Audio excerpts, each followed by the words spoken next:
ہر مسلمان پر حلال کا طلب کرنا یہ فرض ہے۔ حلال کی اہمیت اسلام میں اتنی ہے کیونکہ ساری چیزیں جو ڈیپینڈ کرتی ہے، روزے دار بن جائے، جو حاجی بن جائے، زکوٰۃ 1 روپے کی بجائے 1 کروڑ روپیہ نکالنے لگ جائے، وہ ساری عبادتیں کریں، لیکن اگر اس کے پاس رزق حلال نہیں ہے تو نہ اس کی نماز اس کو فائدہ دے گی، نہ اس کا روزہ اس کو فائدہ دے گا، نہ اس کا حج اس کو فائدہ دے گا، نہ اس کی زکوٰۃ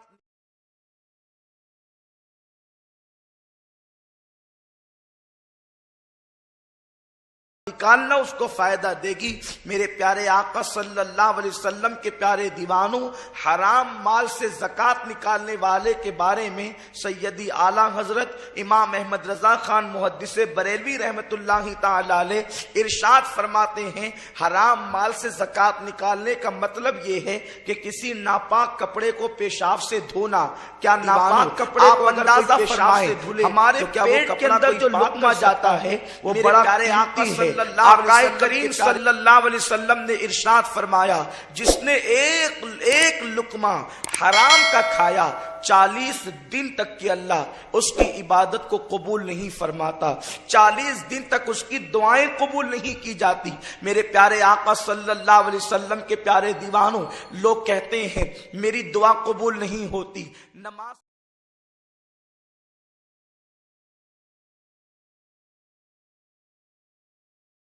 کی پابندی کرتا ہوں، داڑھی بھی چہرے پہ بڑی سجا رکھی ہے، لیکن میری دعا قبول نہیں ہوتی، مزارات پر جا کر بھی دعا کرتا ہوں لیکن قبول نہیں ہوتی، مسجد میں بھی گڑ گڑاتا ہوں، دعا قبول نہیں ہوتی۔ میرے پیارے آقا صلی اللہ علیہ وسلم کے پیارے دیوانوں، آج قوم مسلم کو لاشعوری طور پر حرام کے اندر گرفتار کیا جا رہا ہے، اٹھا کر کے مستریب ہے، رو رو کر گڑ گڑا کر اللہ کی بارگاہ میں دعا چل رہا ہے، میرے کریم یہ عطا کر دے، میرے مولا یہ عطا کر دے۔ اس کے رونے کو دیکھ کر جناب موسیٰ علیہ السلام کو ترس آ گیا، سیدنا موسیٰ علیہ السلام بے چین ہو گئے، عرض کرتے ہیں مولا اس کی سن بھی لے، اس لیے کہ یہ کتنا رو رہا ہے، کتنا گڑ گڑا رہا ہے، کتنی آہوزاری کر رہا ہے۔ ارشاد ہوا موسیٰ اگر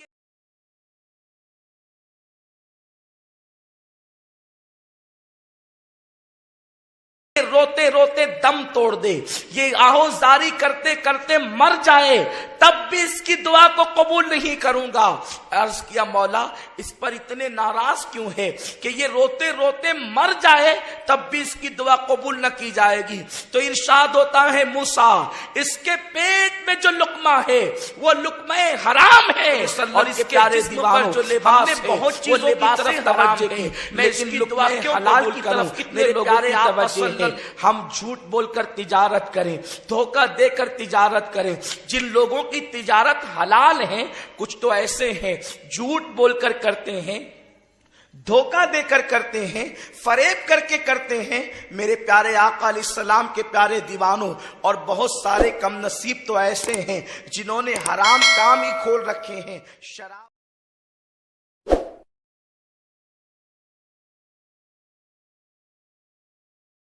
ہم بیچیں، جوے کے اڈے ہم چلائیں، سود سے پیسہ ہم دیں۔ جانتے ہیں آپ سود کتنی بدترین لعنت ہے؟ اللہ کے رسول صلی اللہ علیہ وسلم فرماتے ہیں اللہ نے یہ وعدہ کیا ہے وہ تجارت کو بڑھائے گا اور وہ سود کو ہلاک کرے گا۔ 36 مرتبہ زنا، جس نے ایک لقمہ سود کا کھایا، میرے پیارے آقا صلی اللہ علیہ وسلم کے پیارے دیوانوں، آج کروڑ پتی بننے کے لیے، مالدار بننے کے لیے، دنیا کے عیش و عشرت کے لیے لوگ آخرت کو بھول گئے۔ دوسرے کا مکان ہے، میرا بھی خوبصورت مکان ہونا چاہیے، کسی کا محل ہے، میرا بھی محل ہونا چاہیے، وہ اتنے 1000 روپے کا ڈریس پہن کر کے نکلتا ہے، میرا بھی اتنا قیمتی لباس ہونا چاہیے۔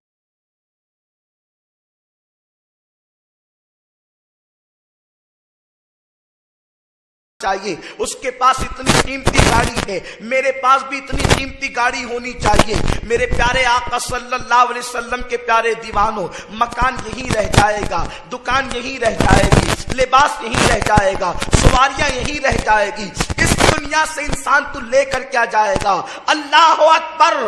دنیا کا وقت کا سکندر اعظم کہلانے والا آدھی سے زیادہ شراب کو فتح ہم کیا لے جائیں گے؟ تو وہ ساتوں کے اڈوں کو آباد کر کے ہم کیا لے جائیں گے؟ جھوٹ بول کر کما کر ہم کیا لے جائیں گے؟ میرے پیارے آقا صلی اللہ علیہ وسلم کے پیارے دیوانوں, اگر آپ کے علم میں نہیں تو غور سے سن لے. سکندر اعظم کسی بڈھے کا نام نہیں ہے, کسی بوڑھے انسان کا نام نہیں ہے. سکندر وہ ہے, جب وہ پیدا ہوا اس نے شعور کی آنکھیں کھولی تو کیفیت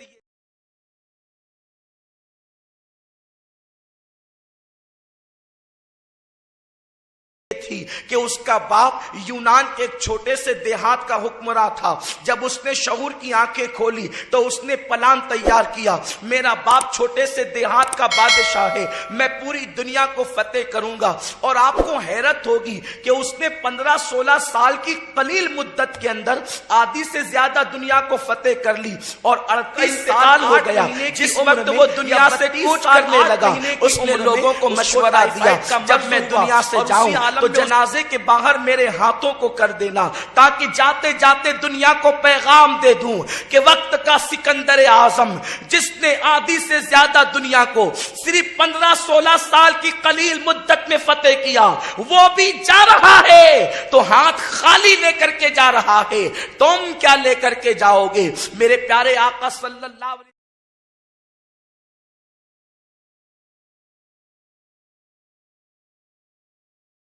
وسلم کے پیارے دیوانوں, افسوس آج حلال کی طرف توجہ نہ رہی. لوگ کہتے ہیں مولانا حلال کھائیں گے تو کب ترقی کریں گے, حلال کھائیں گے تو ترقی ممکن نہیں ہوگی, سچ بول کر کمائیں گے تو کب ترقی کریں گے. یاد رکھیں, سچائی اور صداقت میں امن و عافیت ہے. ترقی دھیرے سے ہوگی لیکن ہمیشہ کی ترقی. حرام میں برکت نہیں, اور حرام میں ترقی آپ کو بظاہر جلدی نظر آئے گی, وہ ترقی نہیں. حلال کبھی بھی زوال پذیر نہیں ہو سکتا, اور حرام میں کبھی برکت نہیں ہو سکتی. اور جو لوگ اپنی اولاد کو حرام کھلاتے ہیں نا, اولاد بڑی ہو کر وفادار نہیں ہوتی. اکثر دیکھ لیں, تجربات شاہد ہیں, جنہوں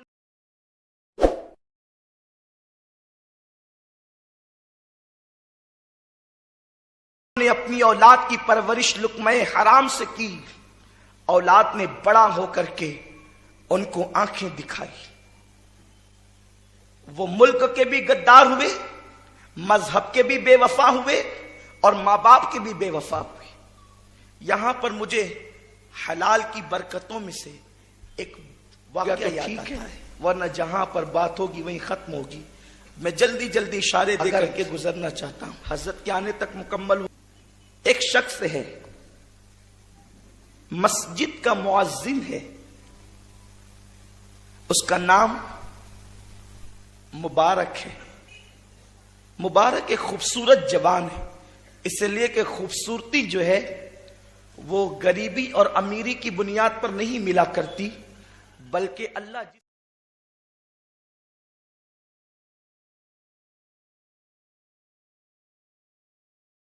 سے چاہتا ہے حسن عطا کرتا ہے. کبھی ایسا بھی ہوتا ہے کہ کسی مزدور کے یہاں بڑا حسین و جمیل بچہ پیدا ہو جاتا ہے, اور کبھی ایسا بھی ہوتا ہے کہ بہت بڑے کروڑ پتی کے یہاں کوئی جو ہے وہ بظاہر عرف کے اعتبار سے لوگ اس کو بدصورت کہتے ہیں. حالانکہ دنیا کا کوئی انسان بدصورت, رنگ کالا ہے تو کیا ہوا, اس لیے کہ آنکھ چھوٹی ہے تو کیا ہوا, آنکھ چھوٹی ہے تو کیا ہوا, لیکن اگر وہ انسان ہے تو وہ خوبصورت ہے.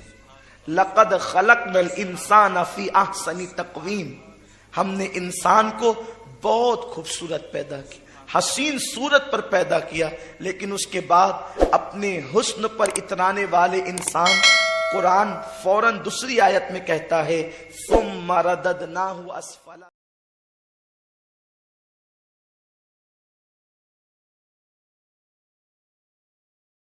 سافلین، انسان کو خوبصورت تو بنایا لیکن اس کے برے کرتوت کی وجہ سے ہم نے اس کو پھر جو ہے وہ اترتی کے گڑھے میں ڈھکیل دیا، اس پر بڑھاپا مسلط کر دیا۔ یہی وجہ تو ہے اللہ نے سب کو بڑھاپا دیا جس کو دینا چاہا، لیکن 63 سال کی عمر ہونے کے باوجود بھی اللہ نے میرے مصطفیٰ کو بوڑھا نہیں کیا، بلکہ میرے آقا 63 سال کی عمر میں بھی 34 سال کے جوان نظر آتے تھے۔ اس لیے آقا کو جو بھی دیکھتا اے جوان کہہ کر کے پکارتا۔ حضور کی عمر شریف 63 سال کی ہو گئی تھی، لیکن ابھی 12 سے 16 بال بھی داڑھی شریف کے سفید نہیں ہوئے تھے۔ یہ میرے رسول کا معجزہ ہے۔ تو میرے پیارے آقا صلی اللہ علیہ وسلم کے پیارے دیوانوں، یہ ایک الگ عنوان ہے۔ اللہ نے اگر کوئی انسان ہے تو وہ خوبصورت ہے، اس لیے کہ اللہ فرماتا ہے لقد خلقنا الانسان فی احسن تقویم، ہم نے انسان کو اچھی صورت پر پیدا کیا۔ ایک مقام پر تو یہاں تک فرمایا کہ ہم نے آدم کو اپنی صورت پر پیدا کیا۔ میرے پیارے آقا صلی اللہ علیہ وسلم کے پیارے دیوانوں، مبارک ایک غریب گھرانے کا انسان ہے، جس کے والدین بھی نہیں ہیں، جس کے قرابت دار غربت کی وجہ سے جس سے دامن چھڑاتے ہیں۔ آپ جانتے ہیں نا، جب انسان غربت کی چکی میں پستا ہے تو قریبی رشتہ دار بھی دامن چھڑاتے ہیں، اور جب کسی کے آنگن میں مالداری کا شجر لگتا ہے تو دور دور کے رشتہ دار بھی کہتے ہیں فلاں میرا رشتہ دار ہے، فلاں میرا رشتہ دار ہے۔ لوگوں کا حال یہی ہے، غربت سے لوگوں کو بو آتی ہے، غریبوں سے لوگوں کو بدبو آتی ہے۔ لوگ امیروں کو دور کی رشتہ داری ہو یا نہ ہو دل لگاتے ہیں، لیکن غریبوں کو قریب بھی نہیں بٹھانا چاہتے۔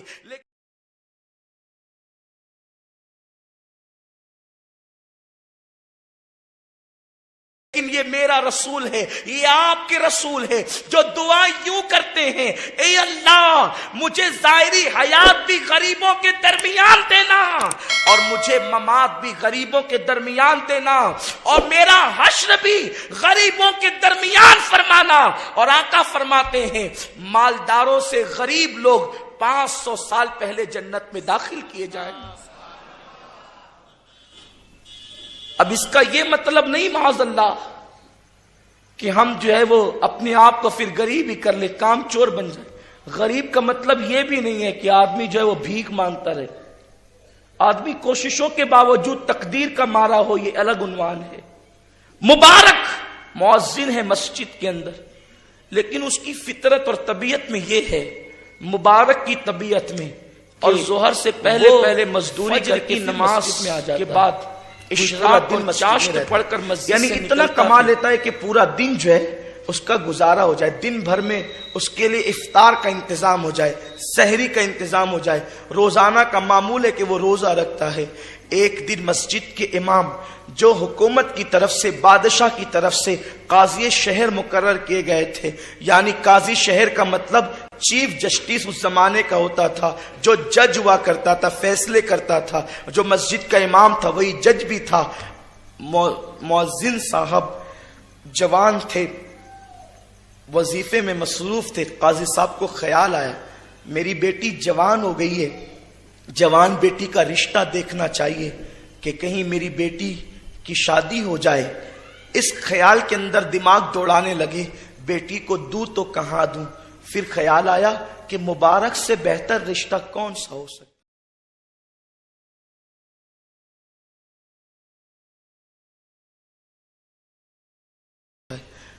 امام صاحب قاضی ہے، چیف جسٹس ہیں، جج ہیں، اور بیٹی کے رشتے کے لیے ایک ایسے انسان کا انتخاب کر رہے ہیں، ایسے انسان کا جس کے پاس خود کا مکان بھی نہیں ہے، جو مسجد میں سوتا ہے، لیکن بس فکر کیا ہے، اس زمانے کے اندر بیٹیوں کو مالداروں کے حوالے نہیں کیا جاتا تھا صرف۔ یقیناً ہر آدمی کی خواہش ہے کہ میری بیٹی خوشحال گھرانے میں رہے، ہونا چاہیے، لیکن حلال و حرام تو دیکھو۔ اونچی بلڈنگ دیکھ لی، یہ نہیں دیکھا کہ حلال کماتا ہے کہ حرام کماتا ہے۔ خوش عقیدہ ہے یا بد عقیدہ ہے، اپنی بیٹی کے رشتے کے لیے مبارک کا انتخاب کرتا ہے، اور خود سے مبارک وقت کا قاضی شہر حضرت میرا تو مکان بھی نہیں ہے، مجھے بیٹی کون دے گا؟ مبارک اگر تم حوصلہ کرو، ہمت کرو تو تمہاری شادی بہت اچھے گھرانے میں ہو سکتی ہے۔ مبارک نے کہا مگر حضرت مجھے دے گا کون؟ تو قاضی صاحب نے بغیر جھجک کے کہا میں دوں گا، میری بیٹی کا نکاح میں تیرے ساتھ کر دوں گا، اس لیے کہ میں تیرا کردار دیکھ رہا ہوں، تیرا کیریکٹر دیکھ رہا ہوں، تیرا انداز زندگی دیکھ رہا ہوں، میں اپنی بیٹی کا نکاح تیرے ساتھ کروں گا۔ کوئی اغوا پچھوا نہیں، بلکہ بس ایک سسر ہونے والا کھڑا ہے، ہونے والا داماد ہے، اور دونوں کے درمیان بات طے ہو رہی ہے۔ مبارک نے شرما کر کہا حضرت لیکن یہ مخمل میں ٹاٹ کا پیون کیسا لگے گا؟ کہا وہ کچھ بھی ہو، اگر تم راضی ہو تو میں اپنی بیٹی کا نکاح تمہارے ساتھ کرنے کے لیے تیار ہوں، تم مکان کا انتظام کر لو، کرائے کا کوئی مکان دیکھ لو۔ مبارک نے کہا بہت اچھا، انتظام میں لگ گئے، مسجد کے قریب میں کرائے کا مکان مل گیا، اتنے دینے ہوں گے اور پھر اتنے روپے جو ہے وہ آپ کو روزانہ کے حساب سے ادا کرنے ہوں گے۔ اب یہ ہے مبارک کا نکاح ہو گیا، مبارک کا نکاح ہوا۔ قاضی صاحب اپنی خوبصورت چاند سی بیٹی کو شام کے وقت مبارک کے اسی جھوپڑے میں پہنچا دیتے ہیں اور اس کے بعد واپس اپنے محل کی طرف پلٹ جاتے ہیں۔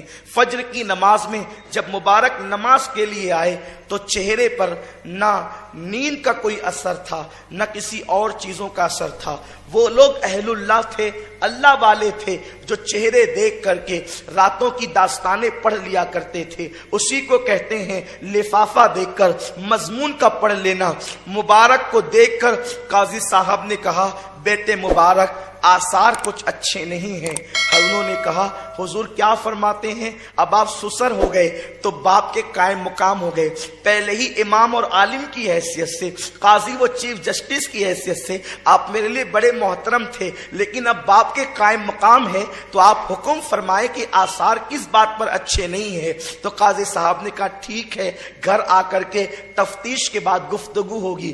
صبح کے وقت گھر آئے، بیٹی سے تنہائی میں ملاقات کی اور اس کے بعد مبارک پر برہم ہو گئے۔ مبارک ایک تو میں نے تجھے تیری غربت کے باوجود بھی اپنی بیٹی کا نکاح تیرے ساتھ کیا اور تو نے میری بیٹی سے ملاقات بھی نہ کی، وظیفہ زوجیت بھی ادا نہ کیا۔ کیا میری بیٹی کے اندر کوئی نقص تھا؟ میری بیٹی میں کوئی عیب تھا؟ میری بیٹی کے اندر کوئی کمی تھی؟ چاند جیسی بیٹی سے تو نے قربت نہیں کی۔ مبارک کیا تجھے معلوم نہیں کہ شادی کی پہلی رات وصل کی رات ہوتی ہے، دو دلوں کے ملاقات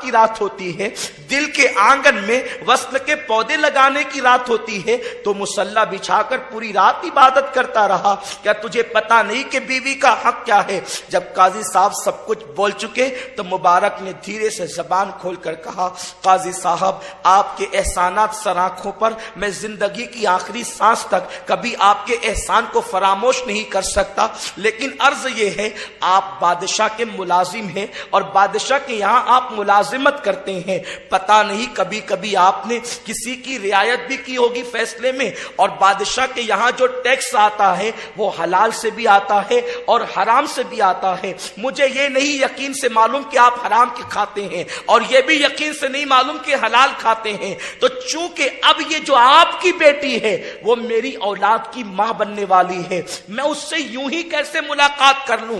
میرے رسول کا فرمان ہے کہ ایک لقمے کا اثر 40 دن تک رہتا ہے۔ قاضی صاحب 40 دن تک تمہاری بیٹی کو ہاتھ نہیں لگاؤں گا، اپنے ہاتھ کی محنت کی کمائی 40 دن تک پہلے میں آپ کی بیٹی کو کھلاؤں گا، آپ کے لقمے کا اثر ختم ہوگا، میرے حلال کے لقمے کا جو پیور حلال ہے جب اس کا اثر چڑھے گا تب میں اپنی بیوی سے قربت کروں گا۔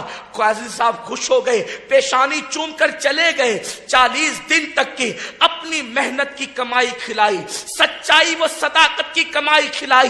جب 40 دن مکمل ہوئے تو 41ویں شب میں وظیفہ زوجیت ادا کیا، اور اسی رات خدا کا کرنا کہ بچہ اپنے ماں کے شکم میں قرار پایا، اور جب وہ بچہ پیدا ہوا تو مبارک نے اس بچے کا نام عبداللہ رکھا۔ اسی مبارک مؤذن کے بیٹے کو دنیا نے عبد عبداللہ ابن مبارک کے نام سے جانا.